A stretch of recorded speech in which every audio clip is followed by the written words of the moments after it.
Passons en revue les données sur le logement parce qu'il faut regarder le bon. Nous devons examiner le mauvais, tout ce qui se trouve entre les deux, pour faire une analyse appropriée.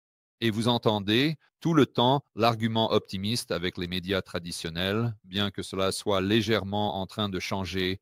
Vous savez, Chris et moi en avons parlé hier, mais il y a une autre fissure dans le barrage à laquelle nous devons prêter attention. Et c'est le marché immobilier où on ne voit pas vraiment les prix s'effondrer, mais on constate une baisse de la demande. Et ce qui est vraiment étrange, c'est que nous avons vu les taux hypothécaires, comme on pourrait s'y attendre, baisser considérablement avec le rendement des bons du Trésor à 10 ans, ce qui devrait normalement faire augmenter la demande. Nous voyons exactement le contraire.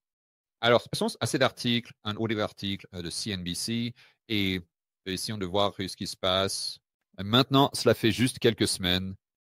Donc, très court terme, cela ne signifie pas que c'est une tendance. Cela va continuer tout au long de l'année, mais c'est quelque chose dont nous devons être conscients ici. Et en fait, je suis curieux. Regardons un graphique des taux hypothécaires à 30 ans.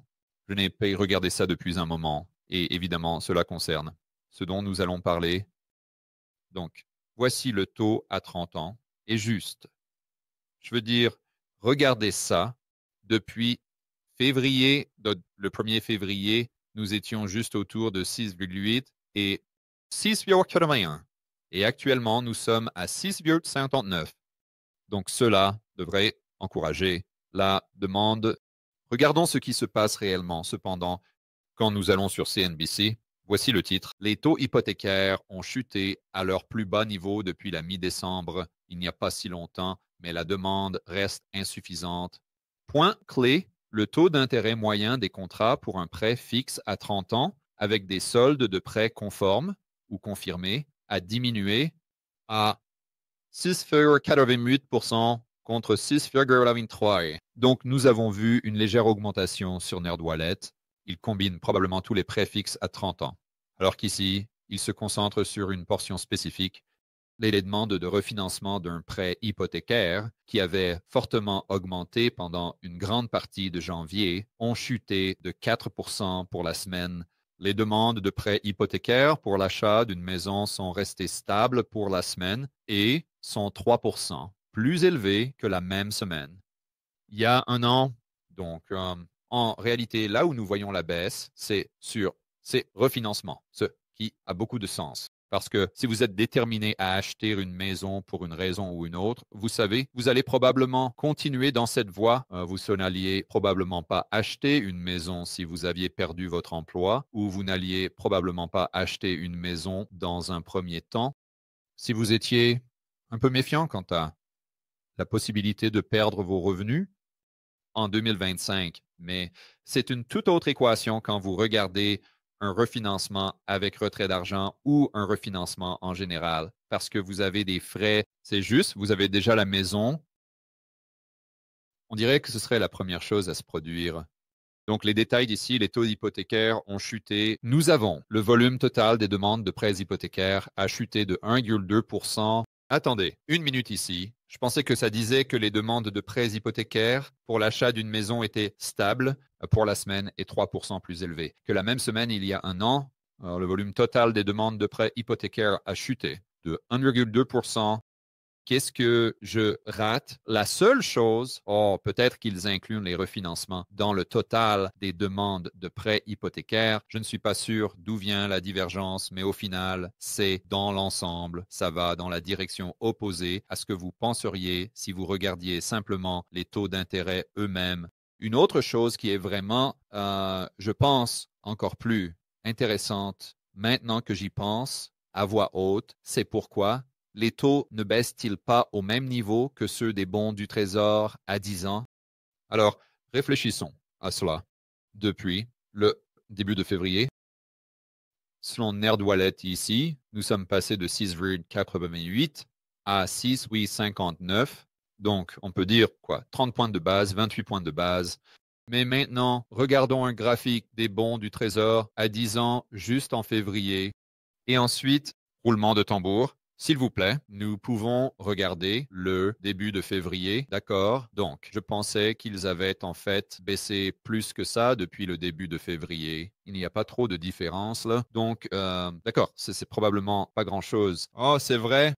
D'accord, revenons à cet article. Les rendements des obligations du Trésor baissent en raison de données sur les dépenses des consommateurs plus faibles, les consommateurs se sentant un peu moins optimistes quant à l'économie et au marché de l'emploi. Cela a fait baisser les taux hypothécaires, le taux fixe à 30 ans diminuant à 6,28%, le taux le plus bas depuis décembre. Les demandes, on en a parlé. Dans l'ensemble, l'activité des demandes de refinancement est restée assez faible.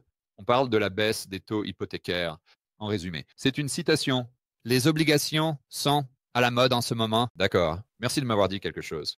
Merci de reformuler l'évidence.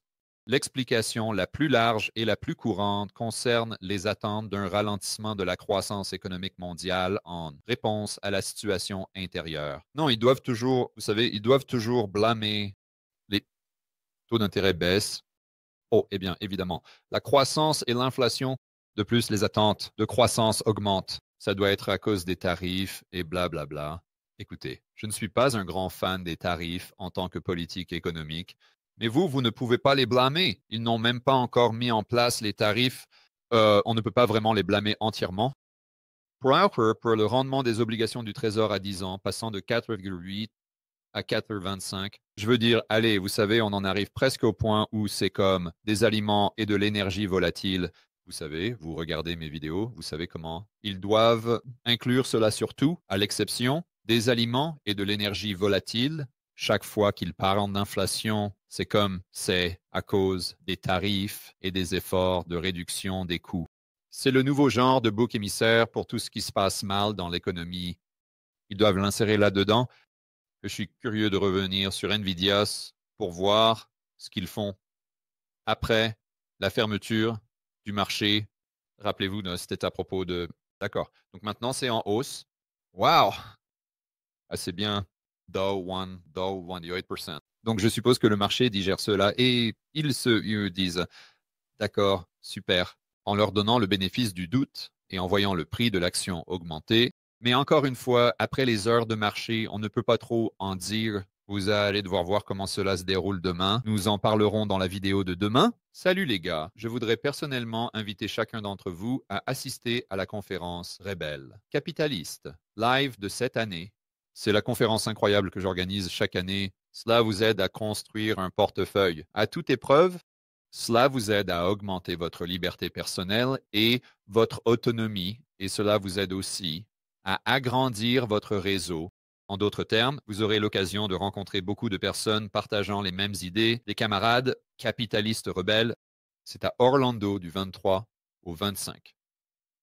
Les intervenants précédents ont inclus des personnes comme Robert Kiyosaki, Ron Paul, Peter Schiff, Mike Maloney, Lynn Alden, pour n'en nommer que quelques-uns. Alors, pour obtenir vos billets le plus vite possible et pour découvrir qui parle à la conférence Rebel Capitalist Live de cette année, vous pouvez consulter rebelcapitalistlive.com. Et juste une petite information en avant-première. Si vous prenez vos billets le plus tôt possible, vous pouvez bénéficier d'une réduction.